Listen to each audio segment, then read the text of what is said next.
안녕하십니까. 이정 목사의 토라 포션 27번째, 28번째 시간입니다.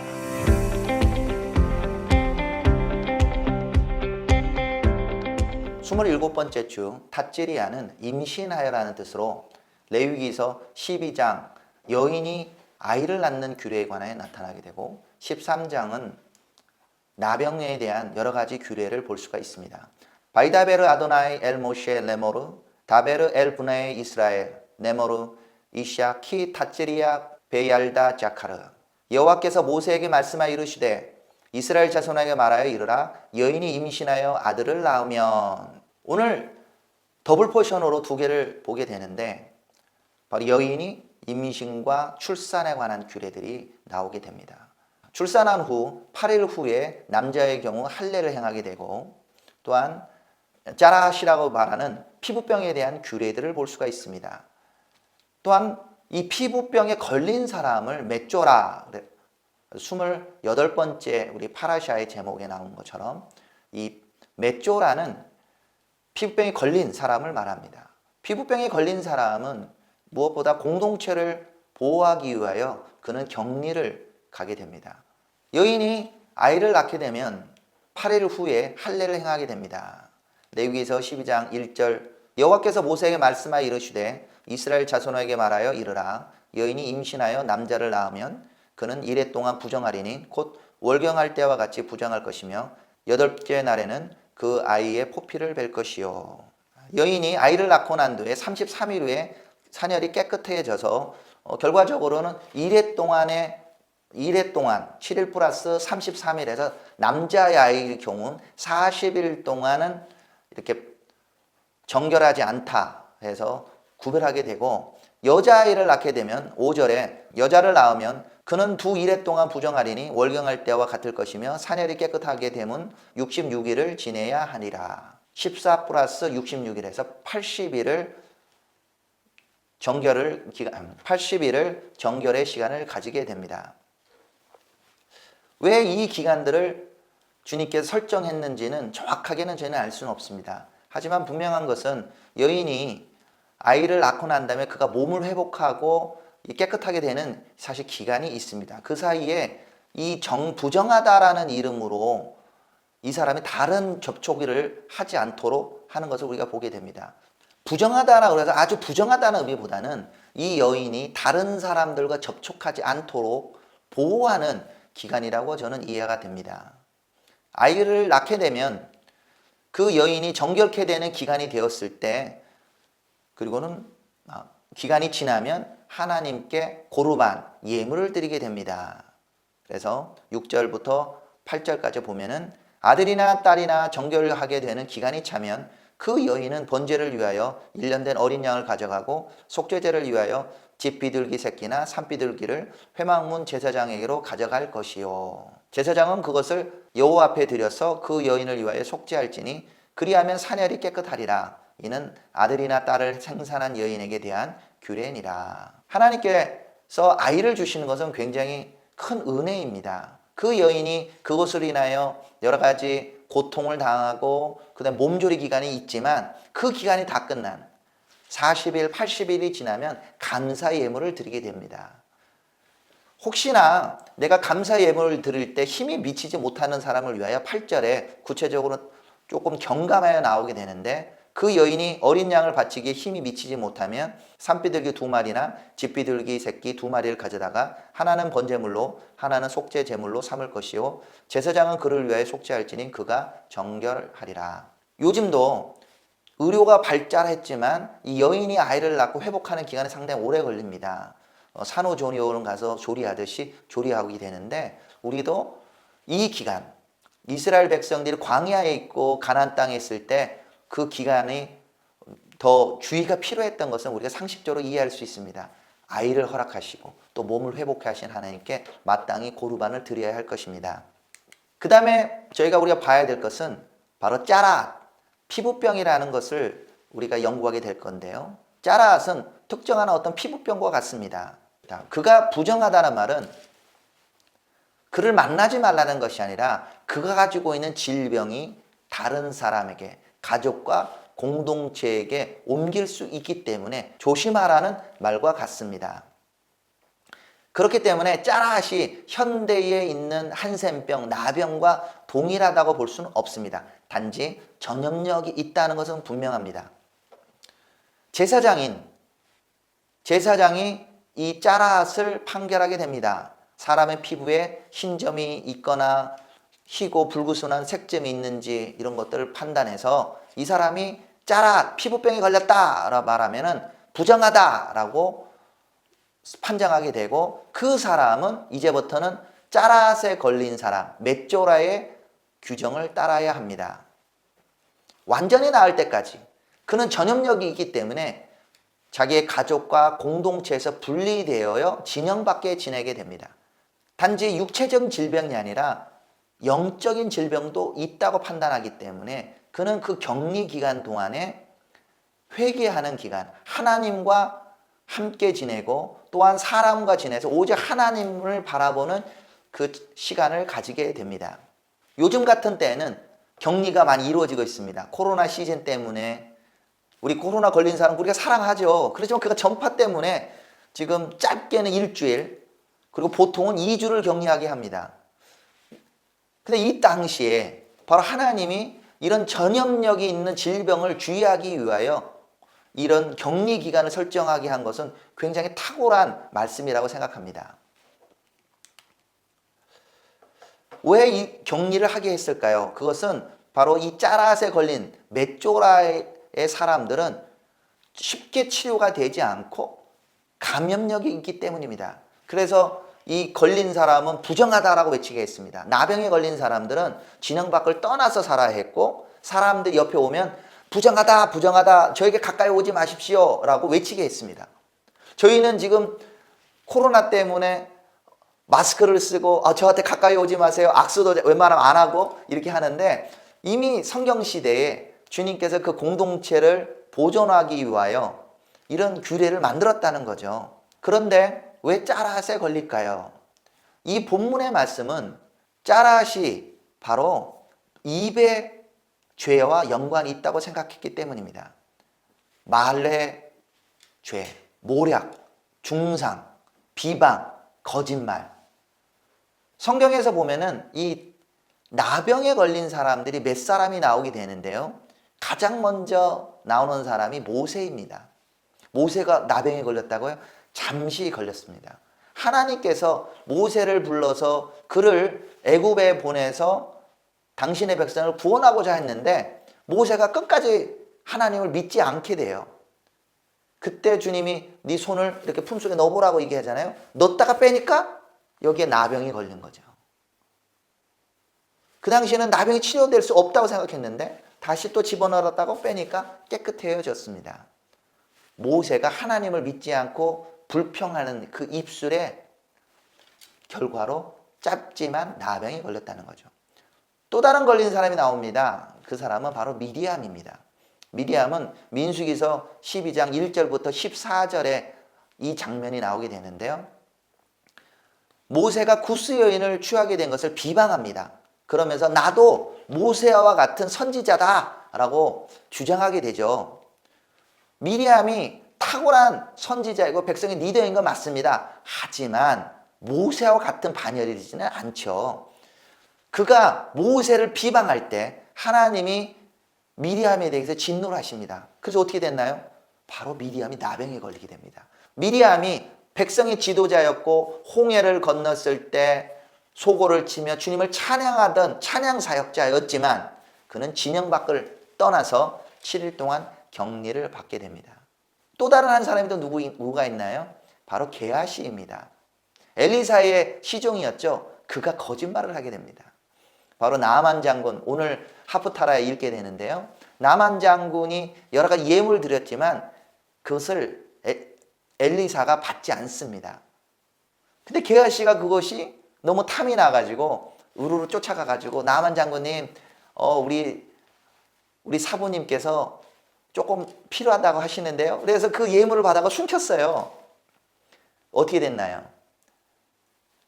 엘리사는 다 알고 있었습니다. 그가 거짓말한 것에 들통날고 그는 나아만 장군에 있는 나병이 게하시에게 옮겨가는 것을 보게 됩니다. 바로 세 가지 모두 다 말의 죄를 졌는 것을 볼 수 있습니다. 하나님의 말을 믿지 않고 불평하고, 그리고 사람을 비방하고 거짓말하고, 다 말의 죄를 졌을 때 나병에 걸린 것을 보게 됩니다.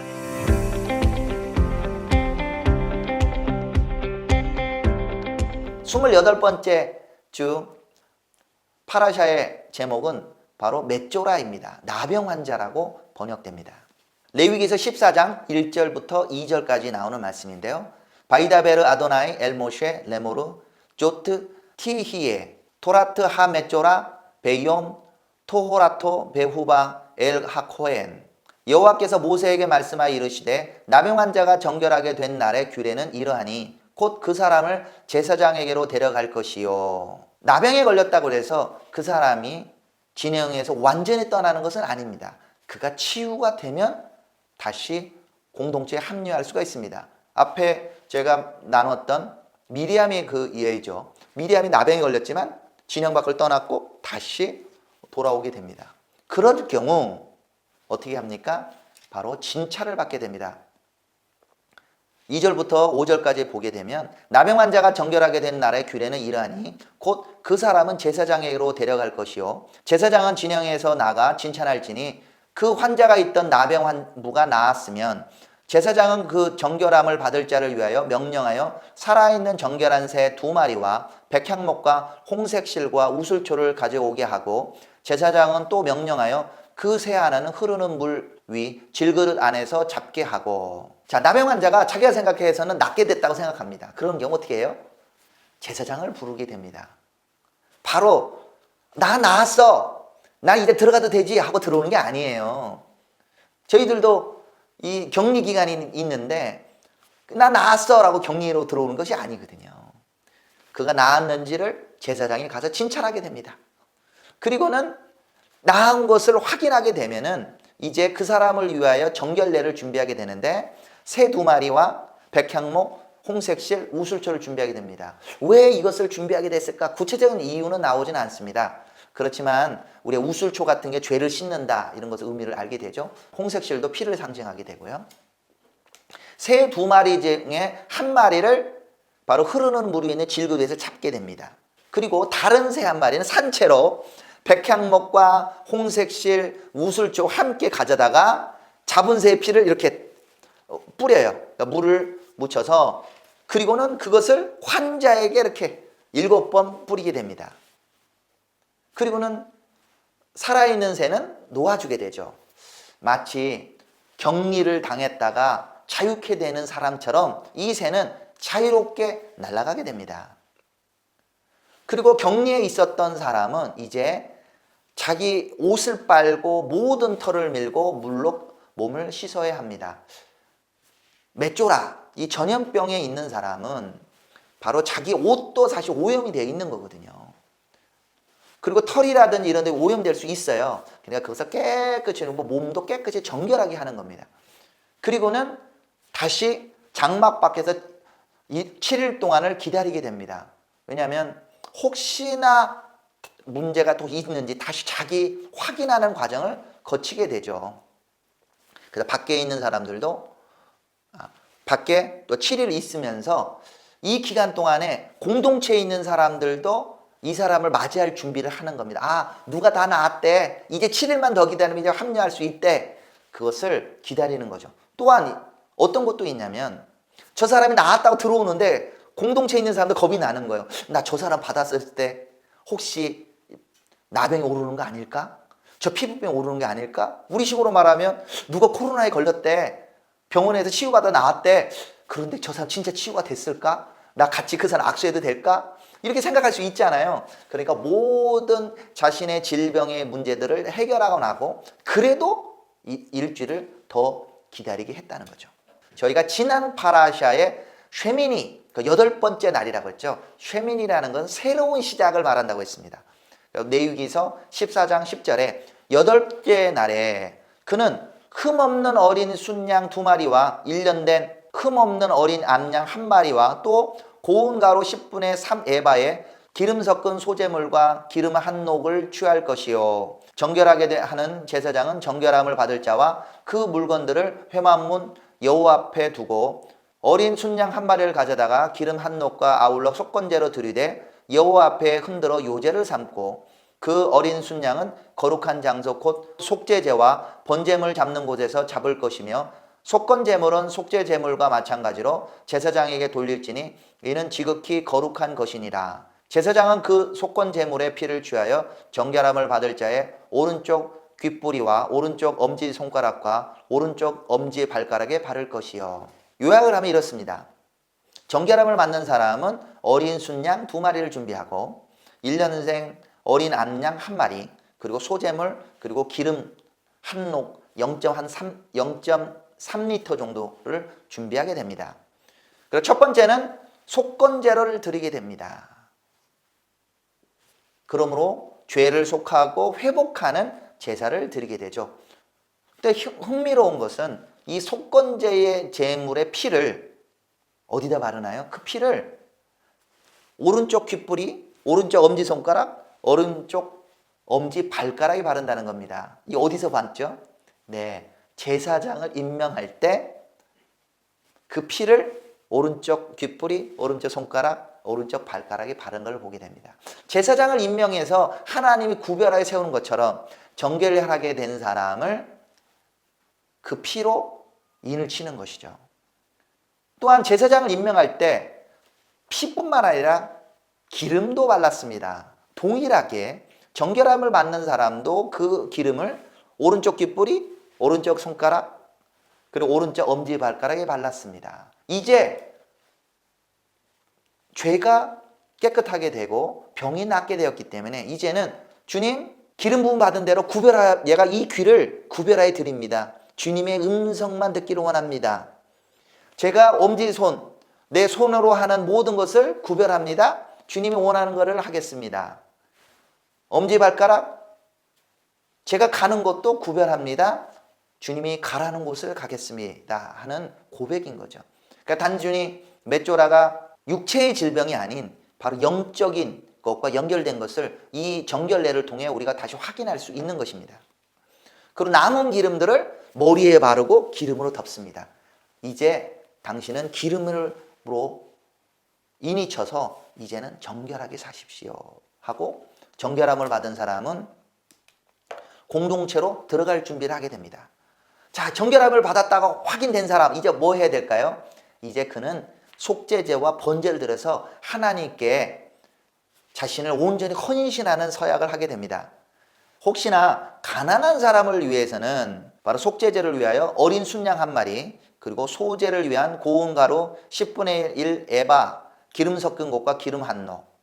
그 더 가난한 사람은 산비둘기 2이나 집비둘기 2 이것을 가지고 하나는 속죄제로 그리고 하나는 소제와 번제물로 드리게 됩니다. 자, 번제물이라는 것이 무엇이었습니까? 바로 내 자신을 온전히 주님께 헌신한다는 뜻이죠. 그러니까 회복되어서 속건제를 드렸고 나의 죄를 속해 주십시오라고 속죄제를 드리고 이제는 주님께 온전히 헌신하게 살겠습니다 라는 말로 번제물을 드리게 되는 것이죠. 자, 이 모든 과정 가운데 제사장의 역할하는 것을 보게 됩니다. 나 스스로 나 나았어, 나 죄 없어, 나 병 없어 이게 아니라 제사장이 판단하고 나 이제 치료가 된 것 같아요, 이제 회복 들어가도 되죠, 그게 아니라 이것도 제사장이 확인하는 것을 보게 됩니다. 우리들도 이런 과정이 좀 필요한 것 같다는 생각이 듭니다. 나 스스로 나았다, 나 스스로 병이 없다 이것이 아니라 공동체 안에서 분명하게 확인받는 과정이 필요할 거라고 생각합니다. 몸의 위출병도 이런 맷조라의 규례와 매우 유사합니다. 레위기서 15장에 나타나게 되는데요. 1절부터 3절까지 읽도록 하겠습니다. 여호와께서 모세와 아론에게 말씀하여 이르시되 이스라엘 자손에게 말하여 이르라. 누구든지 그 몸에 유출병이 있으면 그 유출병으로 말미암아 부정한 자라. 그의 유출병으로 말미암아 부정함이 이러하니 곧 그의 몸에서 흘러나오는지 그의 몸에서 흘러나오는 것이 막혔든지 부정한즉. 몸 안에서 뭔가가 나온다는 거죠. 몸 안에서 고름이 나올 수도 있고요. 몸 안에서 피가 나올 수도 있습니다. 진물이 나올 수도 있고요. 자, 현대의학에서는 이 안에 균이 있다는 걸 이미 알고 있습니다.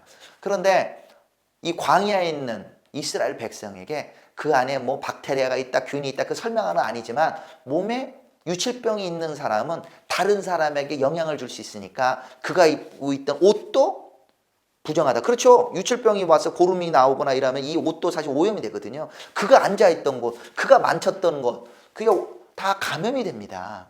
그렇기 때문에 조심하라 하는 겁니다. 그래서 어떻게 합니까? 유칠병이 있는 사람들의 옷이나 이런 것들을 다 깨끗이 하도록 요청하고 있습니다. 유칠병이 있는 사람도 영원히 격리되고 만나지 못하는 것이 아니라 그가 깨끗해질 때가 오게 됩니다. 그러면 정결례를 가지게 되죠. 15장 13절부터 15절까지 보면 유칠병이 있는 자는 그의 유출이 깨끗해지거든 그가 정결하게 되기 위하여 이레를 센 후에 옷을 빨고 흐르는 물에 그의 몸을 씻을 것이라. 그리하면 그가 정결하리니 여덟째 날에 산비둘기 2마리나 집비둘기 새끼 2마리를 자기를 위하여 가져다가 회막문 여호와 앞으로 가서 제사장에 줄 것이요 제사장은 그 한 마리는 속죄제로 다른 한 마리는 번제로 드려 그의 유출병으로 말미암아 여호와 앞에서 속죄할지니라. 유출병이 나았다는 것을 나만 나았다 그것이 아니라 제사장이 가서 직접 보고 깨끗해졌네. 그래도 당신 조금 기간이 필요합니다. 그래서 옷도 다 벗고 깨끗하게 해서 몸도 씻고 7일째 일종의 격리를 하고 난 다음에 8일째에 속죄제와 번제를 드려서 그가 완전하게 정결하게 되고 공동체로 합류하게 되는 것을 우리가 보게 됩니다.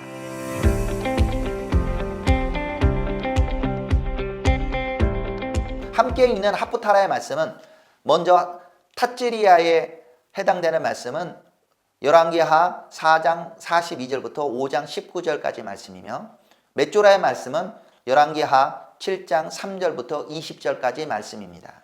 처음에 나오는 엘리사의 기적은 나병이 나오지 않고 먼저는 그가 선지자 생도들을 기적을 통하여 먹이는 장면이 나오게 됩니다. 한 사람이 바알 살리사에서부터 와서 처음 만든 떡, 곧 보리떡 20개와 또 자루에 담긴 채소를 하나님의 사람에게 드린지라. 그가 이르되 무리에게 주어 먹게 하라. 그 사원이 이르되 내가 어찌 이것을 100명에게 주겠나이까 하나 엘리사는 또 이르되 무리에게 주어 먹게 하라. 여호와의 말씀이 그들이 먹고 남으리라 하셨느니라.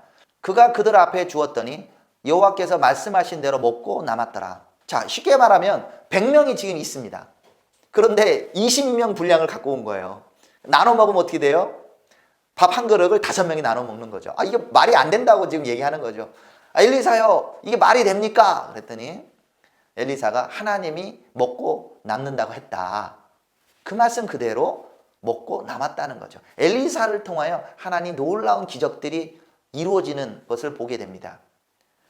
이런 먹는 것에 대한 기적이 있고 난 다음에 하나님이 엘리사를 통하여 각종 기적들을 일으켜 세우시는데 그 중에 나아만 장군의 나병을 낫게 하는 것은 유명한 사실입니다. 나아만이 이에 내려가서 하나님의 사람의 말대로 요단강에 7번 몸을 담그니 그의 살이 어린 아이의 살같이 회복되어 깨끗하게 되었더라.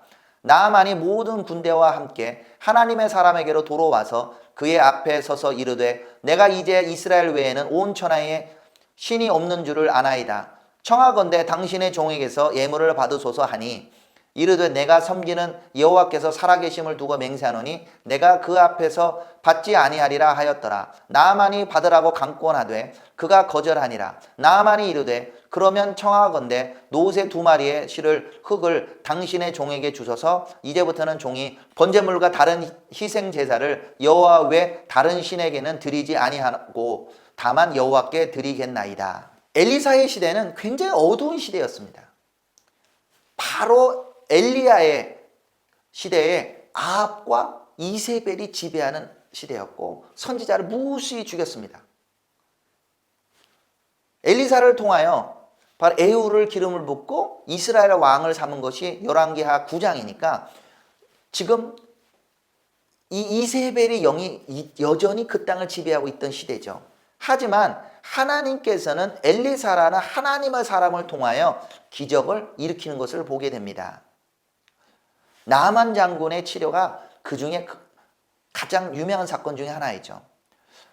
이스라엘은 굉장히 이 군사적으로 어려운 위기에 속했습니다. 아람 군대가 막 쳐들어오려고 하죠.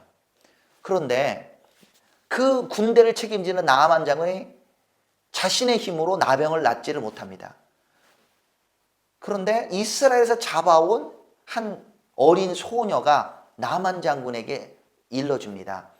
이스라엘에 가면 하나님의 사람이니 그가 치료할 수 있을 겁니다. 참 이스라엘의 그 소녀도 참 마음이 따뜻한 것 같아요. 원수의 나라잖아요.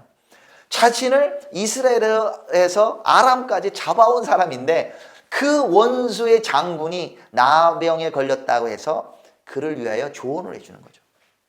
나하만이 와 희망도 없으니 내가 가겠다고 해서 가게 되죠. 근데 이스라엘 왕이 막 절망을 합니다. 뭐라고 말합니까? 열왕기하 5장 7절에 내가 사람을 죽이고 살리는 하나님이니까 아니 이 사람들이 와서 나병을 낫게 해달라고 그러면 이게 전쟁하자는 소리밖에 더 되냐라고 막 부르짖죠. 그때 엘리사가 나만에게 요단강에서 7번 몸을 담그라고 말하게 되고 그것을 준행했을 때 나만이 깨끗이 낫게 됩니다. 나만의 나병이 나았다가 중요한 것이 아니라 나만의 그 이후의 고백이 중요한 거죠. 내가 이제 이스라엘 외에는 온 천하에 신이 없는 줄을 아나이다. 자신이 군사력으로는 이스라엘을 이길지 모르지만 이스라엘 하나님이 진짜 하나님이다. 그분을 경배하겠다고 흙을 쌓아가서 그분께 번제를 드리겠다고 말하는 것을 보게 됩니다. мет조라의 하프타라는 이스라엘을 구한 나병 환자 4명의 얘기가 나오게 됩니다.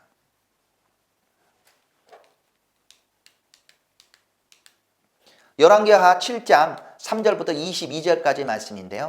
성문 어귀에 나병 환자 4사람이 있더니 그 친구에게 서로 말하되 우리가 어찌하여 여기 앉아서 죽기를 기다리랴. 만일 우리가 성읍으로 가자고 말한다면 성읍에는 굶주림이 있으니 우리가 거기서 죽을 것이요 만일 우리가 여기서 머무르면 역시 우리가 죽을 것이라. 그런즉 우리가 가서 아람 군대에게 항복하자. 그들이 우리를 살려두면 살 것이요 우리를 죽이면 죽을 것이라 하고 아람 진으로 가려 하여 해질 무렵에 일어나 아람 진영 끝에 이르러서 본즉 그곳에 한 사람도 없으니. 나병 환자가 지금 죽을 위기에 속했습니다. 이스라엘에 먹을 게 없어요. 그래서 여기서 굶어 죽느냐 아니면 아람 군대 가서 항복하고 거기서 먹을 것을 얻어먹어서 살 거냐. 그들이 고민하다가 아람 군대로 갔습니다. 가봤더니 어떻게 됐나요? 아무도 없고 다 도망가 버렸어요. 그대로 남겨놨습니다. 그들이 아람 군대에서 먹을 것을 충분히 먹고 난 다음에 생각해 보니 우리만 이것을 먹으면 안 되겠구나. 이스라엘 백성에게도 얘기해야 되겠다고 말합니다. 나병 환자들이 그 친구에게 서로 말하되 우리가 이렇게 해서는 아니 되겠도다. 우리는 아름다운 소식이 있는 날이거늘 우리가 침묵하고 있도다. 만일 밝은 아침까지 기다리면 벌이 우리에게 미칠지니 이제 떠나 왕궁에 가서 알리자 하고. 나병 환자 입장에서 생각해 보십시오.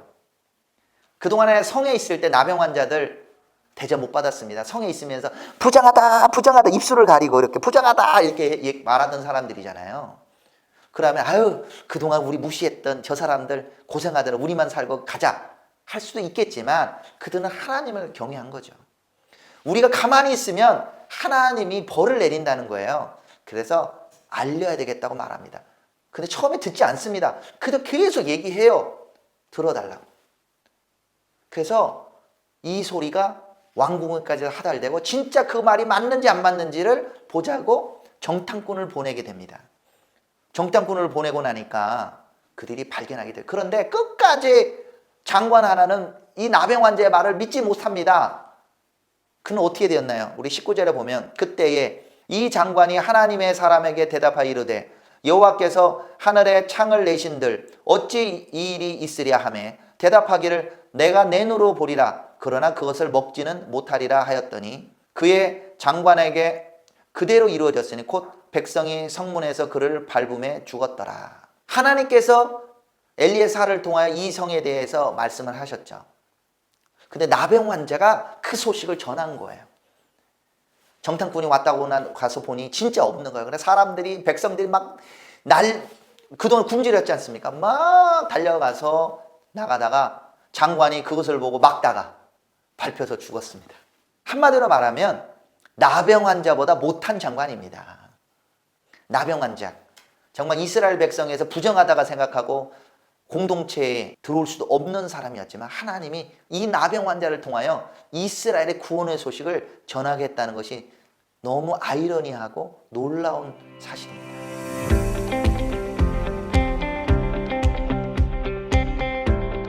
함께 있는 신학의 말씀은 타찌리아는 요한복음 6장 8절부터 13절, 마태복음 8장 1절부터 4절, мет조라에 해당되는 말씀은 8장 1절부터 17절까지 말씀입니다.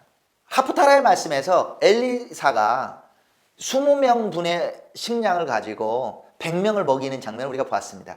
그런데 예수님은 엘리사보다 더 뛰어난 능력을 보여주시는 걸 보게 됩니다. 바로 오병이어의 기적인 것이죠. 제자 중 하나 곧 시몬 베드로의 형제 안드레가 예수께 여짜오되 여기에 한 아이가 있어 보리떡 5개와 물고기 2마리를 가지고 있나이다. 그러나 그것이 이 많은 사람에게 얼마나 되겠사옵나이까. 예수께서 이르시되 이 사람들로 앉게 하라 하시니 그곳에 잔디가 많은지라 사람들이 앉으니 수가 5,000명쯤 되더라.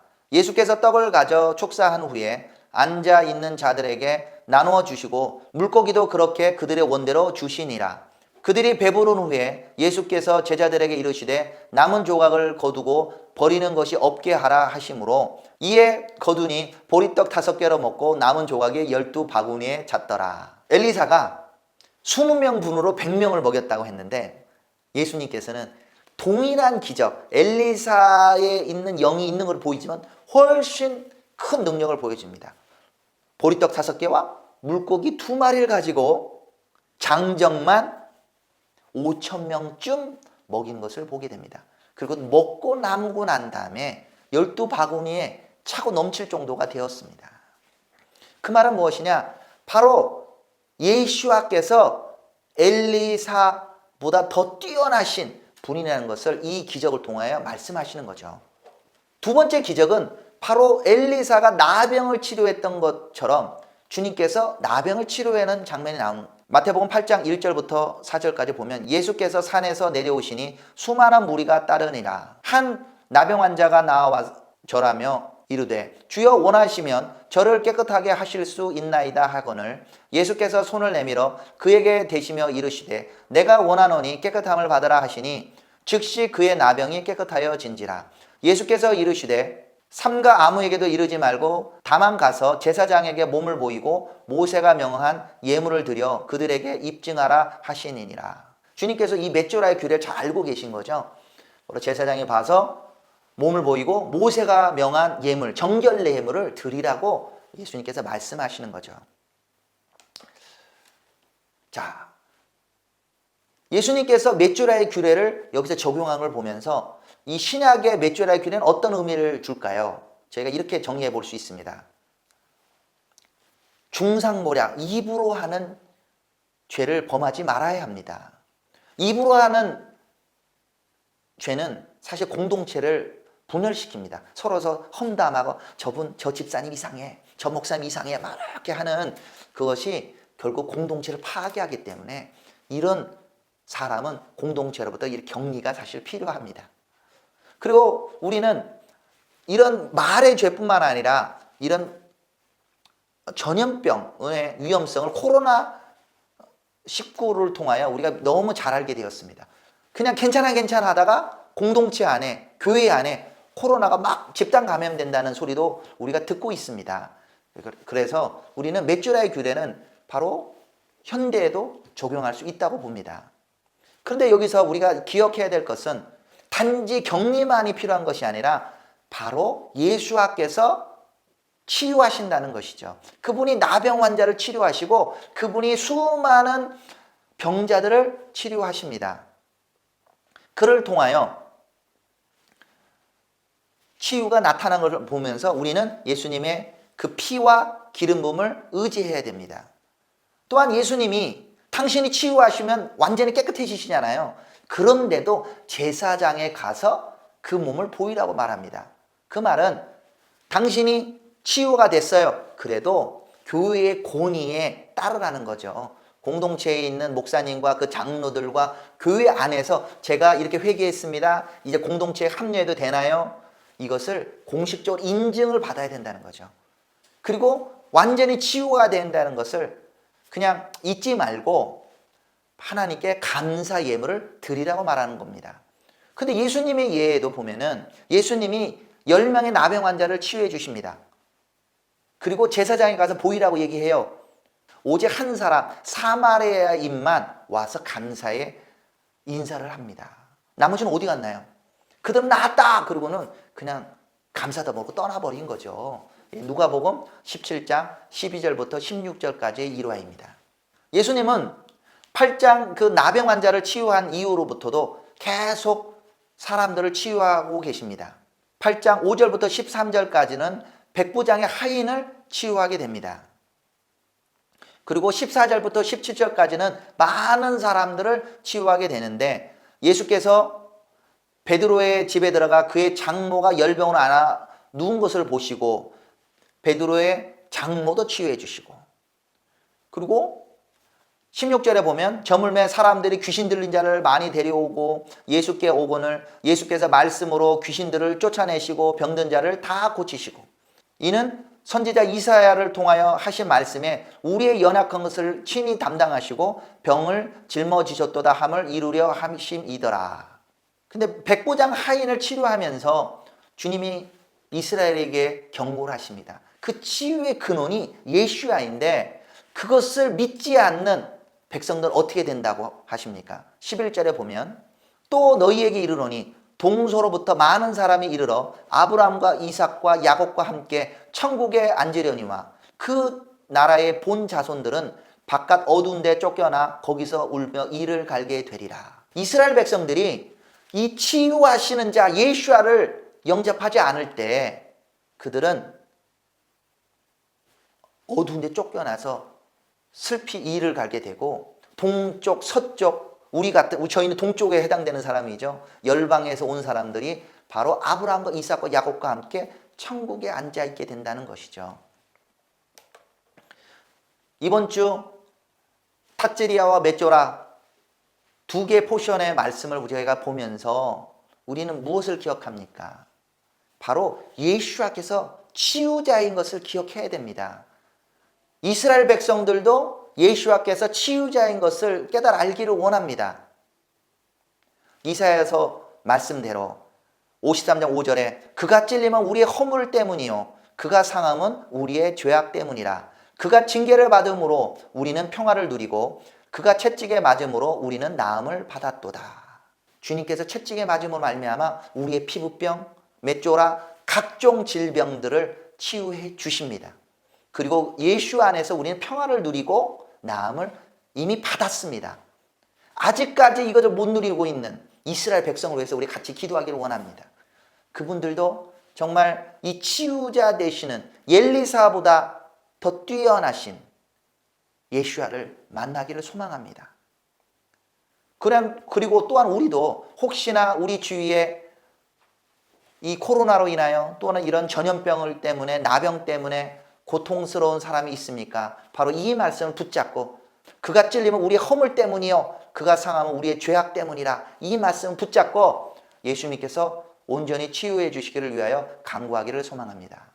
다음 주는 29번째 주와 30번째 주를 함께 읽도록 하겠습니다. 아하레 모트 케도심을 함께 보게 됩니다. 아하레 모트는 레위기에서 16장부터 18장까지 말씀이고, 케도심은 19장부터 20장까지 말씀입니다. 함께 읽는 하프타라의 말씀은 에스겔서 22장 1절부터 16절, 그리고 히브리서 9장 11절부터 28절,